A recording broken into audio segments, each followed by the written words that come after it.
Villefranche de Conflans est un charmant village du département des Pyrénées-Orientales. Ce joyau de marbre rose, pierre locale, entouré d'un écrin de fortification, offre à voir un patrimoine allant du Moyen-Âge jusqu'au XIXe siècle en passant par l'œuvre de Vauban. Situé au cœur du Conflans, à environ 400 mètres d'altitude, ce plus beau village de France invite à un véritable voyage dans le temps.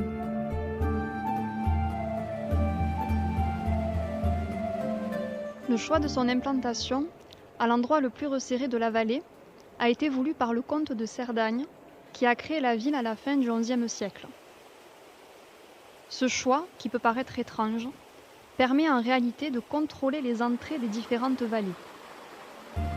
La vallée de la Tête, la vallée du Cadí et la vallée de la Roggia.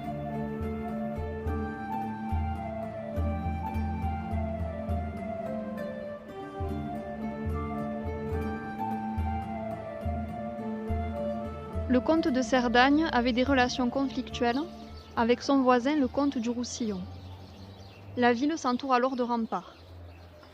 Dès sa fondation, la ville se trouve en position de frontière entre ces deux comtés.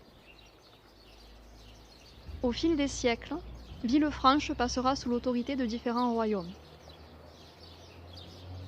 C'est au XVIIe siècle, suite à la signature du traité des Pyrénées, en 1659, que la ville passera définitivement dans le royaume de France. La frontière avec l'Espagne se trouve désormais au niveau des Pyrénées. La première place forte espagnole est celle de Puigcerdà, à une cinquantaine de kilomètres au sud-ouest. Montlouis et Villefranche deviennent alors des points stratégiques pour défendre les nouvelles possessions au sud du royaume de France. Vauban, ingénieur militaire au service du roi Louis XIV, viendra à 2 reprises à Villefranche de Conflans. Il ordonnera des travaux de remaniement pour les remparts de la ville. Les remparts médiévaux étaient ouverts et les soldats circulant sur ces remparts pouvaient être vus depuis les montagnes environnantes. Pour pallier à ce problème, Vauban fera couvrir les remparts par une voûte et fera superposer un chemin de ronde supérieur couvert par une charpente, elle-même surmontée par une toiture en ardoise. Ce double chemin de ronde superposé et couvert est vraiment unique dans l'œuvre de Vauban.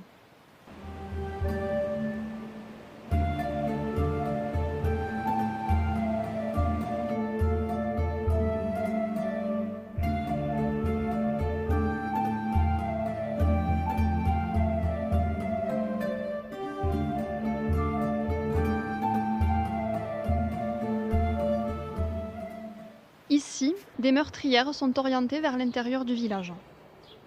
On pourrait penser que cela servait si l'ennemi, alors espagnol, était parvenu à rentrer dans la ville. Mais non, en réalité, elles ont été construites pour surveiller les habitants. Habitants qui n'étaient pas franchement favorables au fait de devenir français. Passés sous domination française, on leur demandera de payer la gabelle, impôt sur le sel, qu'ils ne payaient pas auparavant. Et cela provoquera des révoltes. Le chemin de ronde supérieur n'est pas le seul élément qui sera rajouté au rempart de Villefranche à l'époque de Vauban. Des bastions seront également ajoutés au XVIIe siècle. Un à chaque angle et un sur chaque long côté. Aux angles, côté porte d'Espagne, le bastion du roi et le bastion de la reine se font face. On retrouve ici le système de flanquement perfectionné par Vauban. Un système permettant des tirs croisés et évitant au maximum les angles morts. Ici, ces 2 bastions protègent l'accès à la ville par la porte d'Espagne. Côté porte de France, aux angles se trouve le bastion du Dauphin et le bastion de Corneilla.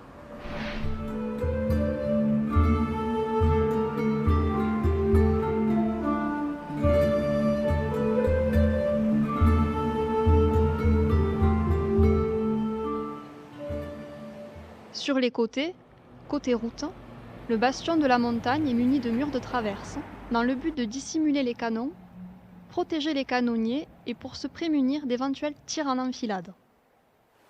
Le bastion de la boucherie protège l'accès à la ville côté nord par le pont Saint-Pierre, seul pont médiéval subsistant à Villefranche.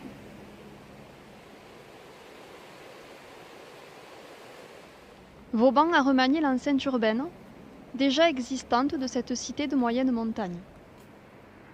Des éléments médiévaux ont été conservés, comme les tours. La tour du Diable est un bel exemple de l'adaptation des fortifications au fil des siècles. Des canonnières ont été percées afin de pouvoir effectuer des tirs croisés, notamment avec le bastion de la montagne.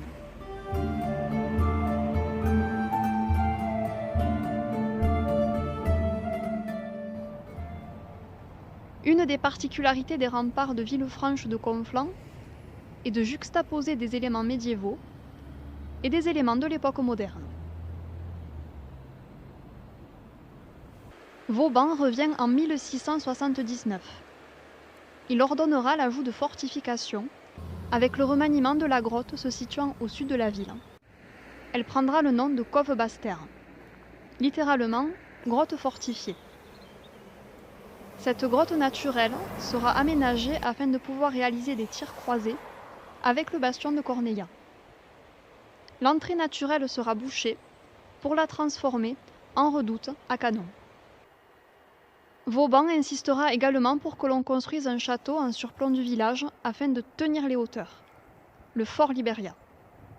Ces deux éléments, la Cove Basse-Terre et le fort Libéria, viennent parfaire le système défensif.